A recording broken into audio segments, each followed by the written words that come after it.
Elena, non-Muslim, by qualification teacher. Thank you very much for very interesting lecture. I have one question.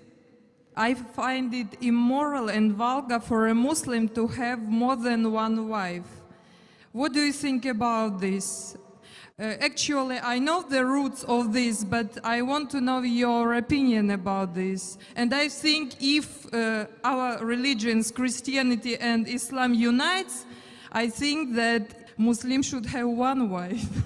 Sisters asked a very good question, very common question, very important question. She asked that she thinks, according to her, it is immoral for a Muslim to have more than one wife. And she's requesting me that if Christians and Muslims unite on this point, it will be very good. That's what I want to do. But we unite on what is the truth, not what is falsehood. Quran, sister, is the only religious scripture on the face of the earth which says marry only one. There is no scripture on the face of the earth. You read the Bible, you read the Ramayana, you read the Mahabharata, you read the Veda. No scripture except the Quran says marry only one. If you read the Hindu scriptures, Ramayana, the father of Sri Ram, King Dashrath, he had more than one wife. If you read Mahabharata, Sri Krishna, how many wives he had? 4, 10,000. He had 16,108 wives. If you read the Bible, Solomon had 700 wives. According to the Bible, Abraham had 3 wives. So according to the Bible, according to Judaism and Christianity, a man can have as many wives as he pleases. 4, 5, 10,000, no upper limit. Islam has put an upper limit. Quran says in Surah Nisa, chapter number 4, verse number 3, marry women of your choice in 2s, 3s or 4s. But if you can't do justice, marry only one. So according to Hinduism, according to Christianity, you can marry as many wives as you wish. 1, 5, 10, 20,000, 10,000, no upper limit. Islam says, marry women of your choice in 2s, 3s or 4s, but if you can't do justice, marry only one. So Islam says you can marry more than one only if you can do justice, otherwise you can't. And even if you can do justice, maximum 4.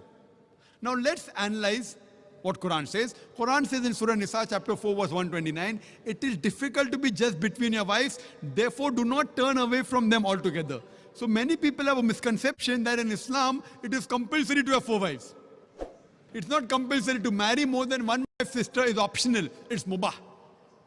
But if you marry more than one wife, and if you can't do justice, then you're in problem. Now let us understand what are the logical reasons, sister. I'll give the logical reasons, and then if you want, you can counter question. The logical reason why Islam gives permission for some people to have more than one wife.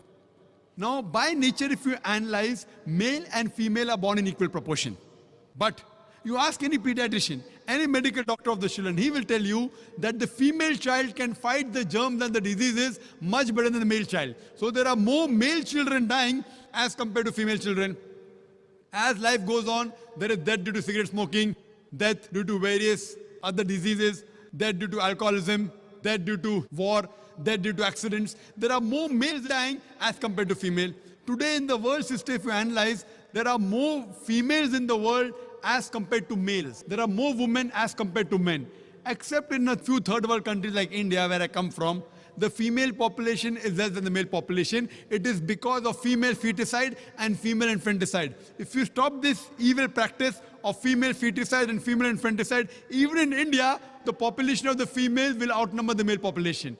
Today, according to statistics, in New York alone, there are more than 1 million females more than males. In USA alone, there are 7.8 million females more than males. In Germany alone, there are 5 million females more than males. In UK alone, there are 4 million females more than males. In Russia alone, there are 9 million females more than males. And God alone knows how many millions of females are more than males throughout the world. Suppose I agree with you hypothetically that one man should marry only one woman.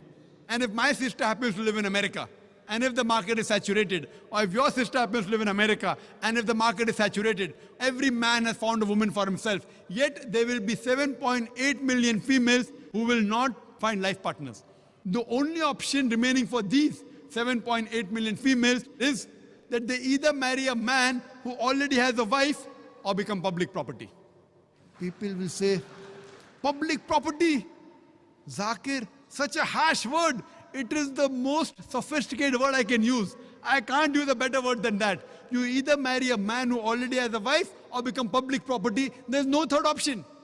So now if we analyze in USA, according to American statistics, a common American on average has 8 different sexual partners before he settles down with one. That means some may have 2, some may have 10, some may have 20.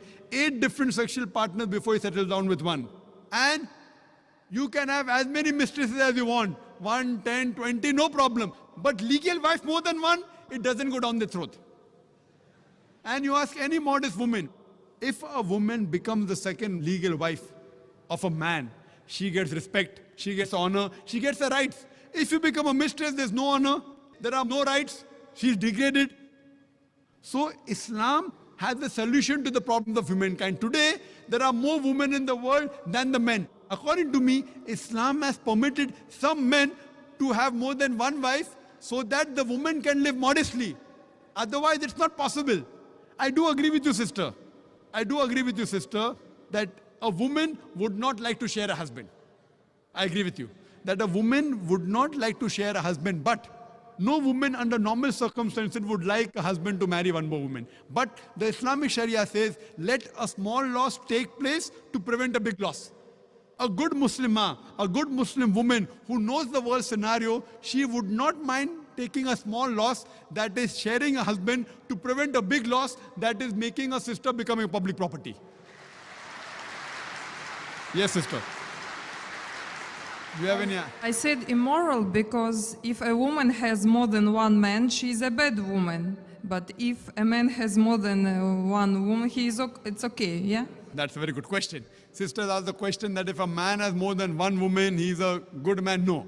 If a man has more than one wife, no problem. But if he has more than one woman, even he's a bad man. Like in America, one man has got 4 mistresses, 5 mistresses, 10 mistresses. Even in India, he's a bad man. But if he has a legal wife, if he does nikah, if he marries her, gives her due rights, gives her mahr, equal time, equal justice, then he's a good man. But now the counter question, why can't a woman have more than one husband, correct? Is that your question? Is your question that why can't a woman have more than one I was husband? thinking that in case if female population increases and male population decreases, so female can have 2 or 3 husbands. That's a very good question. You have the hypothetical question.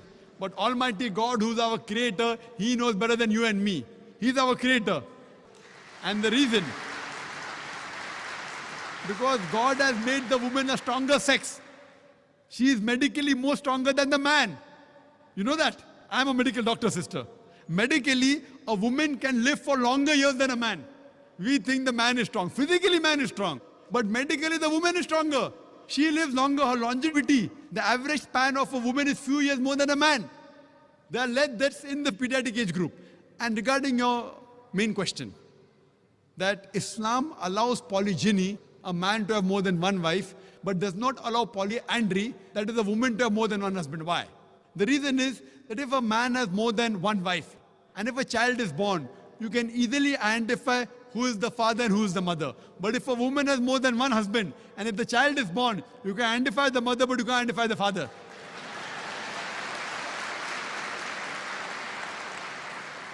So if you go to admit your child in the school, what is the name of the father? You may have to give 2 names. Now we know that medical science is advanced. By DNA, genetic coding, we can come to know who the father is, but that is now, not in the past. Islam is there since time immemorial. And this is not the only reason. Furthermore, there are various other reasons. Man is biologically more sexual as compared to the woman. Thirdly, a man can do the role of a multiple husband as compared to women doing a role of multiple wives. Because she undergoes menstrual cycle, there are various psychological changes which it will be difficult for her to do the role of multiple wives. And furthermore, today's science tells us that if a man has more than one sexual partner, and if they're loyal to them, like if a man has more than one wife, more than one sexual partner, and if all of them are faithful to each other, the man does not, neither the woman develop any sexual transmitted disease. But if a woman has more than one sexual partner, if she has more than one husband, then the sexually transmitted disease will emerge. She will have that disease and she'll retransmit it back to the husband. So even medically, it is not good for a woman to have more than one sexual partner. Hope that answers the question.